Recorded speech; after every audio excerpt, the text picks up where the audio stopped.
Ehi la Riders e benvenuti dal vostro Mad Horse! Prosegue la serie Ducati World Premiere 2022 e finalmente arriva una novità succosa che farà molto gola agli appassionati delle moto naked. Street Fighter è una sigla importante per Ducati che in passato ha spogliato la 1098 e la 848 per creare dei mostri nudi su due ruote. Ma la casa di Borgo Panigale nel 2019 non smentì questa tradizione, dando vita all'incredibile Street Fighter V4, che ho avuto il piacere di scoprire in anteprima alla Ducati World Premiere 2020, intervistando il designer Jérémy Parot.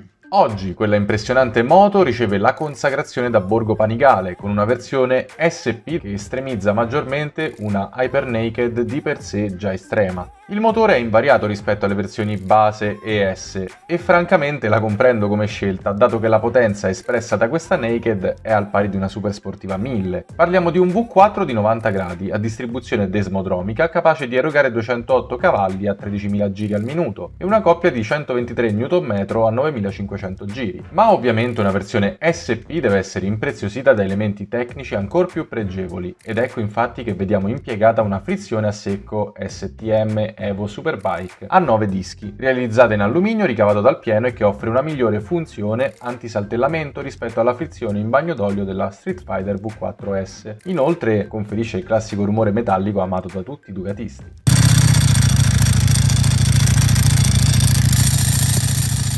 Se sul comparto motoristico non ha ricevuto particolari aggiornamenti, la situazione in termini di contenimento dei pesi cambia, con l'introduzione di cerchi a 5 razze sdoppiate realizzati in fibra di carbonio e commossi in alluminio avvitati nella struttura in carbonio. Questo comporta un risparmio di 1,4 kg rispetto alla versione S con cerchi in alluminio forgiato e 3,4 kg risparmiati in confronto alla Street Fighter V4 base. Elettronica, freni e sospensioni sono praticamente identici alla versione S, l'unica differenza sulla SP è rappresentata da molle e idraulica delle sospensioni identica alla Panigale V4, con la sola differenza di un precarico molle della forcella ridotto a 6 mm rispetto ad 11. Questa Street Fighter V4 SP riceve anche altri elementi in carbonio come le appendici aerodinamiche che fermano il peso totale a 196 kg in ordine di marcia, 3 kg in meno rispetto alla V4S. Inoltre viene impreziosita da una livrea Winter Test che conferisce, assieme ai cerchi, un look total black contrapposto al serbatoio in alluminio spazzolato e ai dettagli rossi che segnano coda, serbatoio e cupolino. Il prezzo è a dir poco folle e pari a 32.990 euro, ma sono convinto che i pochi fortunati appassionati di Hyper Naked che possono permettersela non se la lasceranno sfuggire.